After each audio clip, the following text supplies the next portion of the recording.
It was just another ordinary evening. The streetlights flickered on, the city hummed with life, and behind one small window, a young woman prepared for what she thought would be just another night. But what she didn't know was that these were her final hours.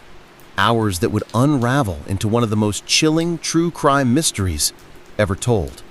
Her name was Emily Carter, 23 years old, bright, ambitious, and loved by everyone who knew her.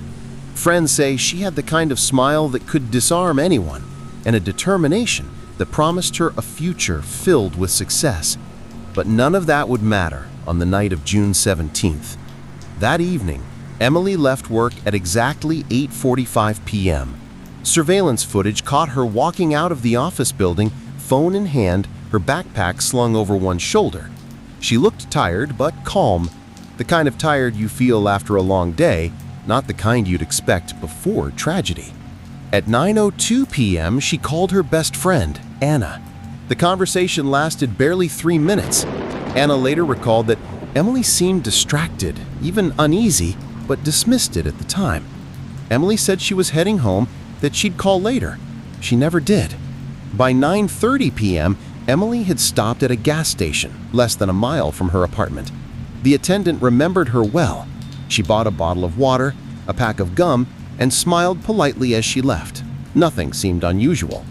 But that would be the last confirmed sighting of Emily Carter alive. What happened after she left that gas station remains one of the darkest mysteries of the case. At 10:05 p.m., neighbors in her apartment complex reported hearing what sounded like a muffled scream, followed by a loud thud. One witness claimed they saw a dark figure standing near Emily's door. Another said they heard hurried footsteps racing down the stairwell. No one called the police. By 10:30 p.m., Emily's phone had gone silent. Messages from friends were left unread. Calls from her parents went unanswered.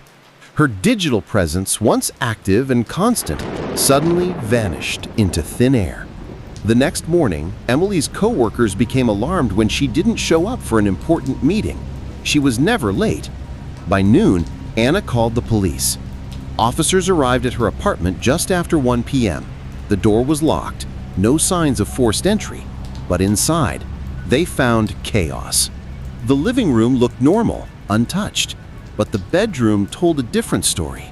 The sheets were ripped from the bed. A lamp lay shattered on the floor. And there, in the corner, they discovered Emily's phone, smashed, as if someone had deliberately tried to destroy it.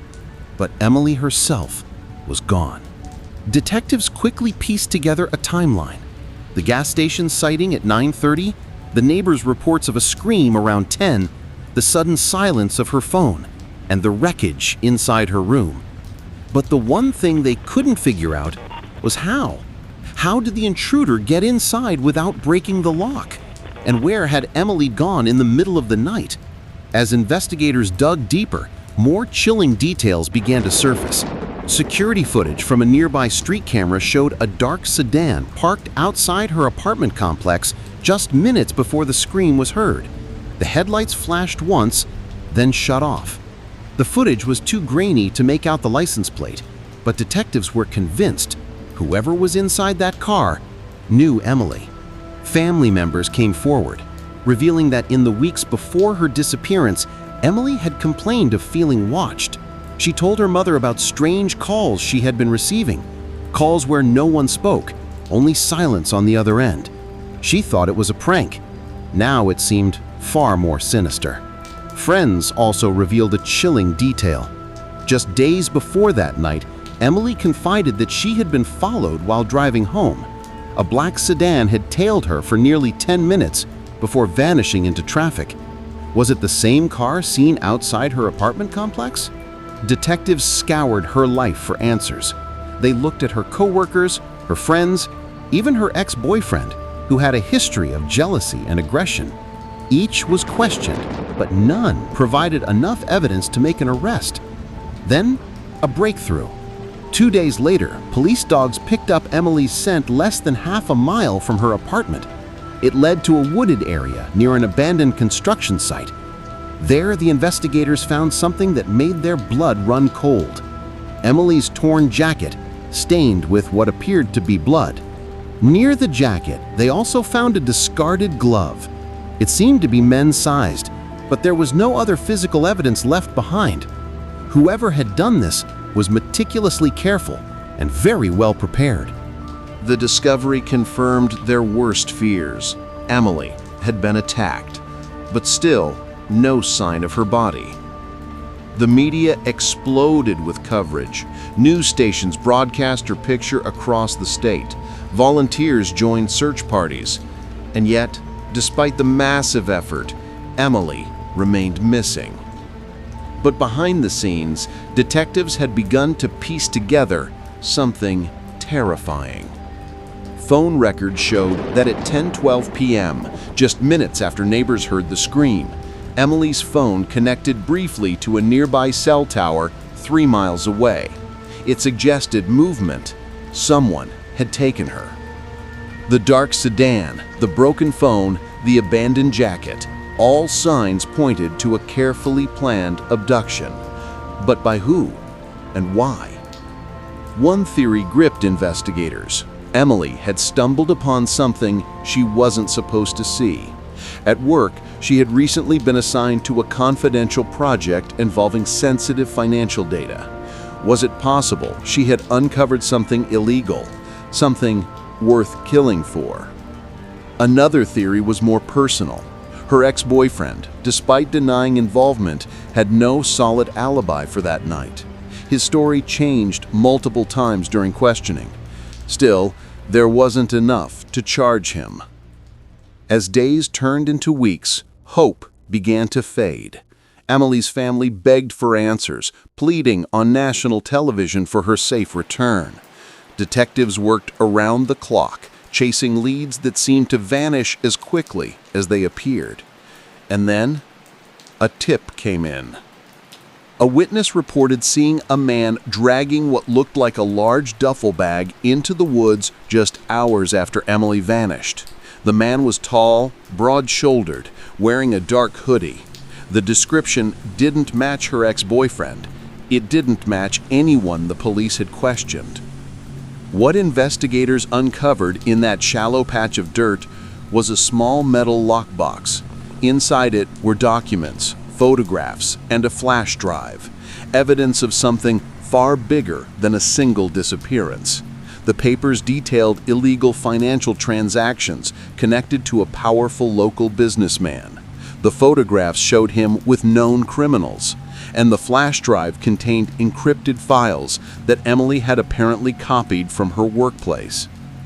It was now clear Emily hadn't been a random target. She had been silenced because she knew too much. Detectives turned their attention to the businessman. Publicly, he was respected. Privately, he had built an empire through fraud, money laundering, and connections with dangerous people. If Emily had stumbled upon this information, she had unknowingly put herself in the crosshairs of someone who would stop at nothing to protect his empire. Surveillance footage from the night of her disappearance revealed a new piece of evidence. A gas station camera only blocks from where Emily lived captured the same dark sedan idling near the pumps at 9:40 p.m. Behind the wheel was a man who worked as the businessman's personal driver. The connection was undeniable. But still, one question haunted detectives. Where was Emily? Days later, a hiker stumbled upon a secluded area deep in the woods. There, partially hidden under branches, was a body. The clothing matched what Emily had worn that night. DNA confirmed it. Emily Carter had been found. The autopsy revealed she had fought back. Bruises covered her arms. Defensive wounds were etched into her hands. But the cause of death was suffocation. Her final moments had been spent struggling for air against an attacker who wanted her gone forever. Public outrage exploded.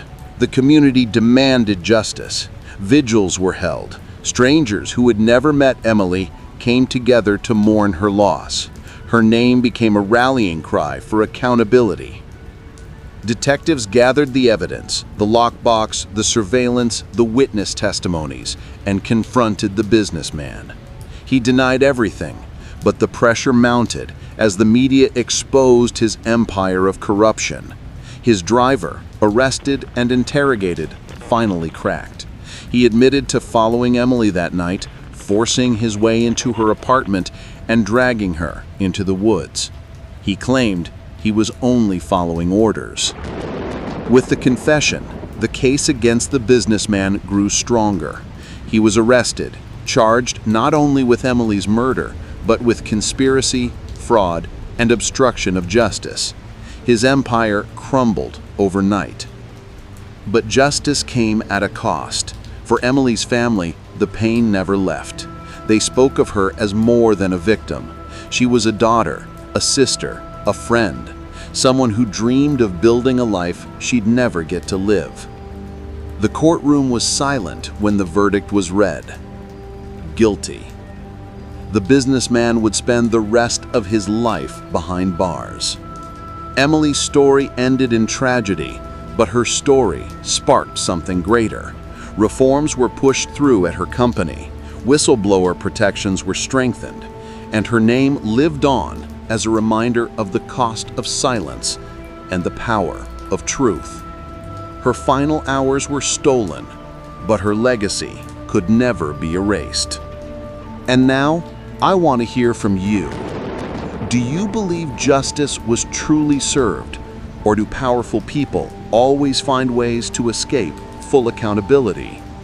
If you want more stories like this, true crime that digs into the chilling details of what really happened, make sure you like this video, share it with others, and subscribe for more, because the next case might be even darker than this one.